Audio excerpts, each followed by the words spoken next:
Hey folks, and welcome back to the channel. So a lot of you are asking what's going on with this USTC repeg. It's been a while now. Specifically, I think it's been between about 6 and 7 months since the beginning, more specifically speaking, this initial payout, so to speak, from the proposal. But there are a lot of you asking in the comment section. I've done my best to try and reach out to Redline, who's sort of at the forefront behind this and sort of led the charge on this one, and kind of gave them due time to respond and sort of let me know what's going on. But at this point, what I'm trying to do is not vindicate anyone, but simply say we don't really know what's going on, and all we can realistically do is look at the evidence that's there, what's available, what's kind of going on, and kind of rehashing over things. But as it stands, right, there's no repeg currently planned to happen. There's a lot of ins and outs with this thing. There's a lot of objectives to get over. But I think a very strong part of this repeg now for anybody is taking into account what's going on with the SEC, what's going on with TFL, and the fact that TFL applying for this Chapter 11 bankruptcy is actually a good sign of them pretty much showing that they're going to take this thing head on. They believe they've got a leg to stand on. And by doing this, it allows them to continue operating as normal, which is what Chris Armani was brought on board for. So don't think it's all doom and gloom with certain things that are going on. You know, there's so many different ways that you can dissect this thing. There's so many different angles you can look at from. We can shine all kinds of different light on it, but we just have to take things for face value sometimes and really put the pieces together as best as we can. So with this USTC repeg, it's a bit of a strange situation really, because ultimately, if you really wanted to do a repeg, and like I said, this isn't vindicating anyone, this is just from my perspective, is you would patch the leaks in the bucket currently by removing USTC commission. And by doing that, you would prevent any sort of crazy sellouts, people simply being able to profit out on any points of this repeg. And there was a lot of things promised inside this, and I honestly have never seen the testnet. I've never gone on the testnet. I've never done anything on there. I asked Strafe, as far as he was aware, in the podcast, I'm sure he said, you know, we were jokingly saying we don't think it exists. We just don't know.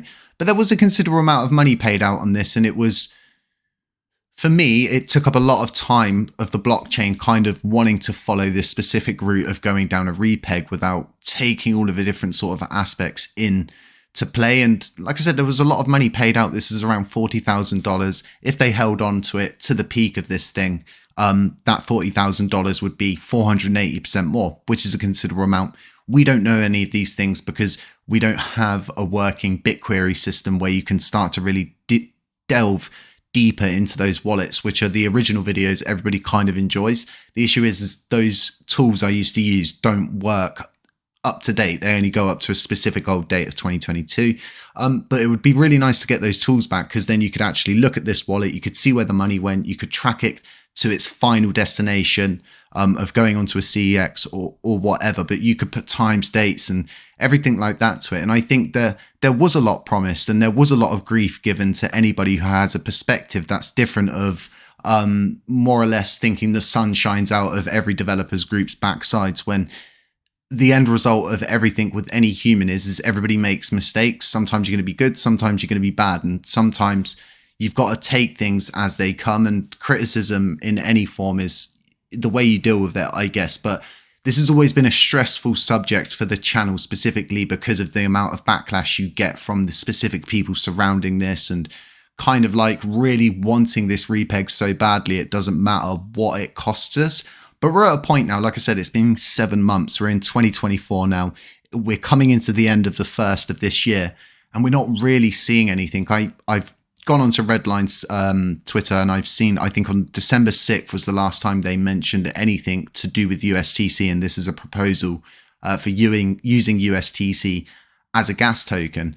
Now, I think everybody here knows that there was a huge side tandem, if we go to past proposals, of these consistent proposals of wanting to blacklist this wallet or burn the USTC. And it just felt like, I think for a lot of people in the end, this repeg just became about chasing this wallet.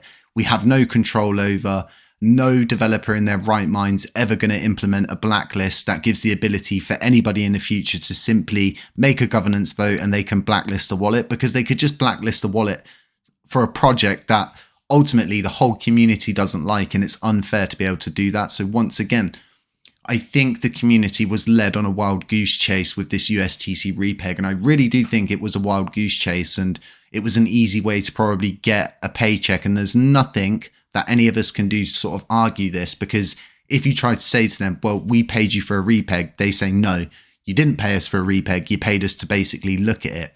So as far as I'm aware, from my knowledge at this point, they're still waiting for CEXs to get back to them. I personally think that you should start small with the USTC repeg. I always have from the beginning, and doing it on chain and branching out into the cosmos like the original sort of play that happened. It wasn't CEXs became instantly interested in UST at the time. It wasn't until it really started to take off in the cosmos and play its role as the only algorithmic stablecoin that was functionable, it worked, and it was stable. These are really important points for the project at the time. And these were good selling points for exchanges, and you need selling points. And I honestly believe from my experience, especially what we've gone through with all of the different burns, right? Out of all of the campaigns we did, out of all the different CEXs said that they support it, the only one that really supported it was Binance, right? And every single CEX claimed to have supported it. So you already know the behavior of a CEX, right? A CEX is here to make money. This is a strictly business environment for them. There has to be something in the deal for them. And currently, reinstating some kind of repeg algorithm and doing all of these different things, it's just not worthwhile for them.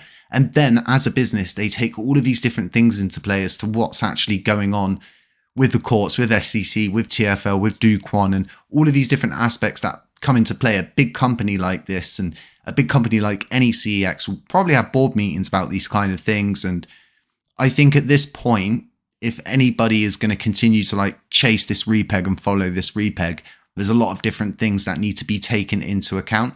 And like I've been mentioning, there'll be a crossroads, right, where the likelihood is from all of this court case stuff, I think the only thing really at risk as an asset is USTC.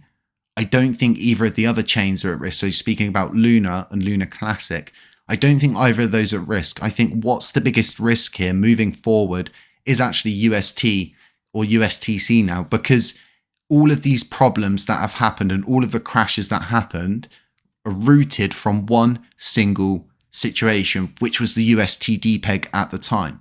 So that's the target. That's where the evidence come from. That's what's going to be used in questioning court. So I think with a lot of people sort of like, I'm really panicking about this news. I don't think it affects us as a blockchain too deeply, other than what gets put in the news and what people invest in and the usual sort of suspects of making and manipulating the markets as being the broader, bigger media players like, all of the Watcher Guru and all of those different kind of people. It's one of those ones that will just be something we have to deal with and take it as it comes. But this USTC repeg, like I said, as far as I know, with all of the information I told you here, that's where it's at.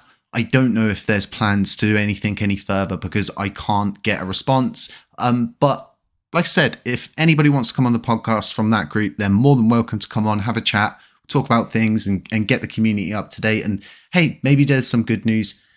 Who knows at the end of all of this? But what we do need to understand, and we need to be mature and we need to be very, I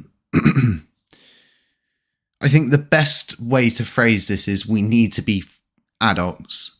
At the end of all of this, we need to be mature. We need to take a very, very strong view as to what's going on around us, because a lot of the times what we're actually seeing is just everybody bickering amongst them. And a lot of people just ignore what's going on the outside. And there's actually bigger threats externally than a lot of the internal threats that are likely going on, being planned, and all of these different things. But if you know anything deeper about the USTC repeg, feel free to let me know in the comments section. I'll check it out. I'll get a video out for you. I'll just keep covering things. I'll keep looking at what you're looking at and wanting me to cover, and I'll try to get updates out there for you. But I think this is just something we have to take on the chin, and it's probably a good learning curve moving forward as to how and why we should pay funds out, and maybe we should ask for a more stern roadmap for things like this. And expectations, circumstances, variables, and all of the different things. It's a good way to learn lessons, and sometimes it's the only way we learn our lessons. But like I said, it's been 7 months. If you know something more than what I've explained here, feel free to fill me in. Folks, drop a like, drop a comment, subscribe if you haven't already. Yeah, other than that, stay safe, stay humble, stay aware, and as always, catch you in the next one.